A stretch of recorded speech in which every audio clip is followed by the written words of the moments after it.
വിദേശ ബീജത്തെ ഒറ്റപ്പെടുത്താൻ ഒരു കൈ സഹായിക്കുക, നാടൻ കൊണ്ട് നാട് നന്നാക്കാൻ ഒരു കൈ സഹായിക്കുക എന്നീ മുദ്രാവാക്യങ്ങളുമായിട്ട് ഒച്ചിറ വേലി കഴിക്കുന്ന മൊബൈൽ നിരാഹാര സമരം പുതിയ വഴിത്തിരിവിലേക്ക്.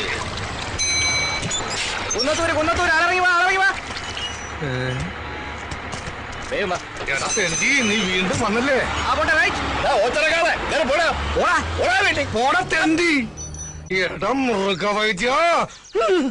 ഇപ്പൊ ഞാൻ പിടിച്ചിരിക്കുന്നത് അങ്ങ് കേന്ദ്രത്തില. ഒന്നുകിൽ നിനക്കൊരു ട്രാൻസ്ഫർ, അല്ലെങ്കിൽ നിന്റെ വീട്ടുകാർക്കൊരു ബോംബ് പൊട്ടി ഡെഡ് ബോഡി, ഏത് വേണമെന്ന് നിനക്ക് ഇപ്പൊ തീരുമാനിക്കാം.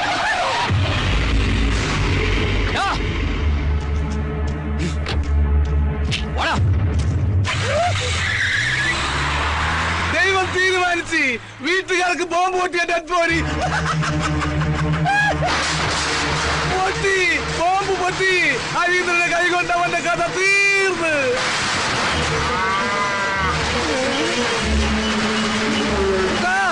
കുട്ടാ ഓടല്ലേ?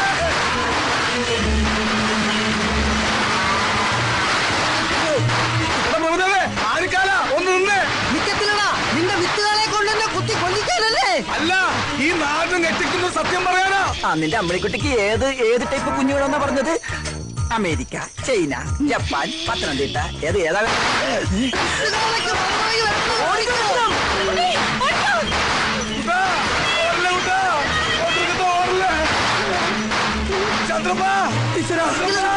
എന്നെ കൂടെ കൊണ്ടുപോ. നീ ഓടി ഒന്ന് വിട്ടോ. വിത്തുകളെ ഉന്നം വെച്ചിരിക്കുന്നത് എത്തമ്മയാടാ. പണ്ടേ അവനൊരു കണ്ണുള്ളതാ. ഈടനെ ഉറപ്പാ. നീ എന്തിനാണ് എത്ര സ്പീഡാ പോകുന്നത്? കാല രത്നമ്മയുടെ പുറകെ പോയി. ബ്രേക്ക് ഞാൻ എപ്പോഴേ പിടിച്ചേനെ. അപ്പം ബ്രേക്ക് ഇല്ലേ? ഇത്ര സ്പീഡിൽ എങ്ങോട്ടേക്കാ? ആ കരിങ്കണ്ണ വേലുവിന്റെ കാല ഇട്ട് ഓടിക്കുവാ. ആണോ? മാറി ബ്രേക്ക് ഇല്ല. വണ്ടി സ്റ്റാൻഡിൽ വെച്ച് സൈക്കിളോട്ട് പഠിക്കാറാ. അയ്യേ, സ്റ്റാൻഡിൽ ഇറക്കിയില്ലേ?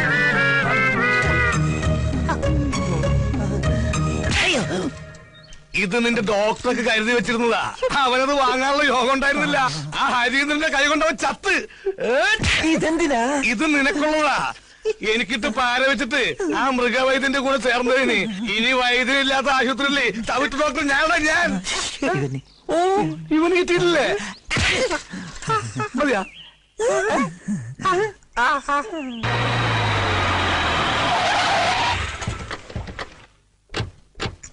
ഇത് ഗൗതം, ഇവനാണ് എന്നെ രക്ഷിച്ചത്. ഇവിടുത്തെ വെറ്റിനറി ഡോക്ടറാ. അറിയാം, ആള് നമ്മുടെ അനുഭാവിയാ. ഇടം മിടുക്ക. അതെന്താ താൻ അന്നേ പറയാതിരുന്നത്? ബ്രഹ്മാവിന്റെ ആയുസ ഹരീന്ദ്രന്. അതുകൊണ്ടല്ലേ അന്യനാടായിട്ട് ശത്രുക്കളിൽ നിന്ന് രക്ഷ നേടാൻ നമ്മുടെ ഒരാള് തന്നെ തുണയായിട്ട് അവിടെ എത്തിയത്. ഞാൻ എന്ത് സഹായമാ ഇതിന് പ്രതിഫലമായിട്ട് നിനക്ക് ചെയ്യേണ്ടത്? ഇവിടുന്ന് ട്രിവാൻഡ്രത്തേക്ക് ഒരു ട്രാൻസ്ഫർ പറഞ്ഞോളൂ. ചെറിയ പ്ലീസ്, പകരം ചെയ്യേണ്ടവൻ ഞാനല്ലേ. തൽക്കാലം കുറച്ചുനാൾ ഇവൻ ഇവിടെ നിൽക്കട്ടെ, എന്റെ ഫ്രണ്ടായിട്ട്. എപ്പോ ട്രാൻസ്ഫർ ആണെന്ന് ഹരീന്ദ്രൻ തീരുമാനിക്കും. വാടാ.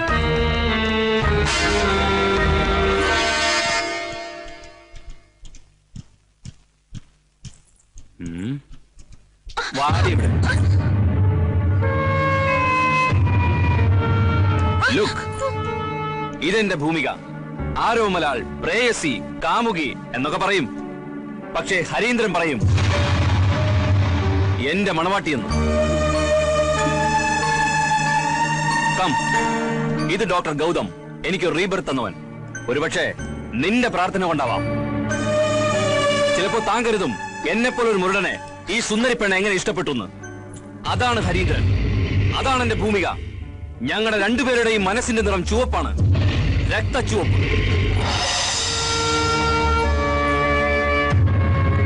നമ്മുടെ പ്രസ്ഥാനത്തിന് വേണ്ടി, വ്യക്തിപരമായി പറഞ്ഞാൽ ഈ തറവാടിന് വേണ്ടി, എനിക്ക് വേണ്ടി എല്ലാം ഉപേക്ഷിച്ച് സജീവമായി എന്തിനുമേതിനും മുന്നേറി നിൽക്കുന്ന നമ്മുടെ ഈ ഹരീന്ദ്രന് ഈ കുടുംബത്തിന്റെ എല്ലാമായി എന്റെ ജ്യേഷ്ഠന്റെ മകൾ ഭൂമിയെ വിവാഹം ചെയ്തു കൊടുക്കാൻ നിശ്ചയിച്ചിരിക്കുന്ന വിവരം നിങ്ങൾക്ക് അറിയാവുന്നതാണല്ലോ. ചേട്ടന്റെ രക്തസാക്ഷി ദിനത്തിന്റെ അന്ന് നമ്മുടെ മുതിർന്ന നേതാവ് നമ്പ്യാർ സാറിന്റെ സാന്നിധ്യത്തിൽ രണ്ടുപേരുടെയും വിവാഹം നടക്കുന്നതാണ്.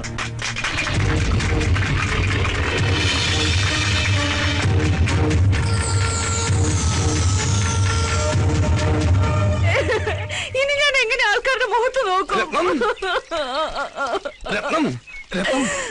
എന്താ സംഭവിച്ചത്?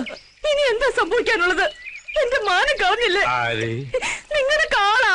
കാളയുടെ ഒരു യോഗ, കാളയോഗം. അവൻ ഉപദ്രവിച്ചു. ഇനി ഞാൻ എന്തിനു ജീവിക്കണം?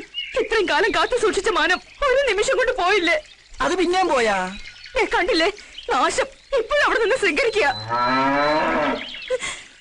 അമ്പട കള്ള കാര്യം ഒപ്പിച്ചല്ലേ? ഭാഗ്യവാൻ. അടുത്ത ജന്മമെങ്കിലും നീയായിട്ട് പിറന്നാ മതിയായിരുന്നു.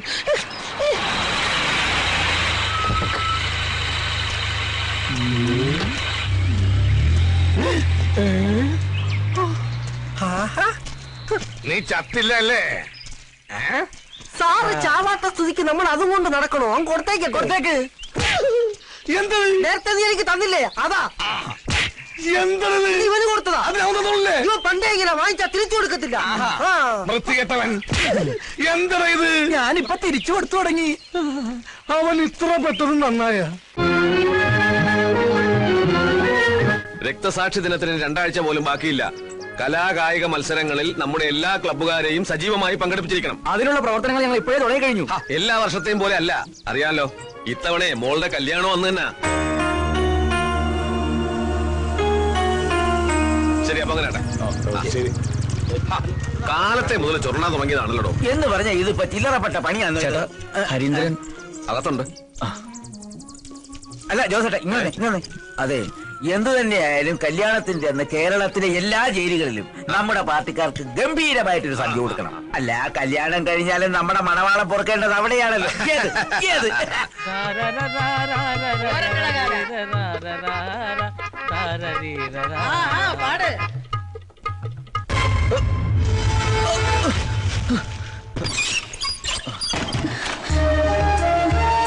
എല്ലാം അറിഞ്ഞല്ലോ.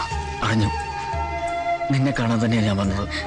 എനിക്ക് വേണ്ടി മരിക്കാനല്ലാതെ ഈ നാട്ടിൽ നിങ്ങൾക്ക് ജീവിക്കാൻ പറ്റില്ല.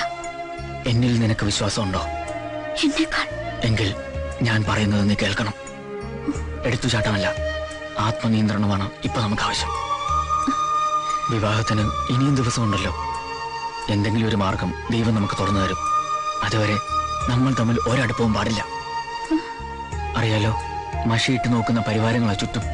വാക്കുകൊണ്ടല്ല, വാളുകൊണ്ടേ അവർക്ക് സംസാരിക്കാൻ അറിയും. അതുകൊണ്ട് ഒരു സംശയത്തിനും നമ്മൾ ഇടവരുത്തരുത്. നോക്ക്, ഒന്നും സംഭവിക്കാത്ത മട്ടിൽ വളരെ സന്തോഷത്തോടെ വേണം ഇനി നിന്നെ കാണാൻ. അയ്യോ അച്ഛമ്മ,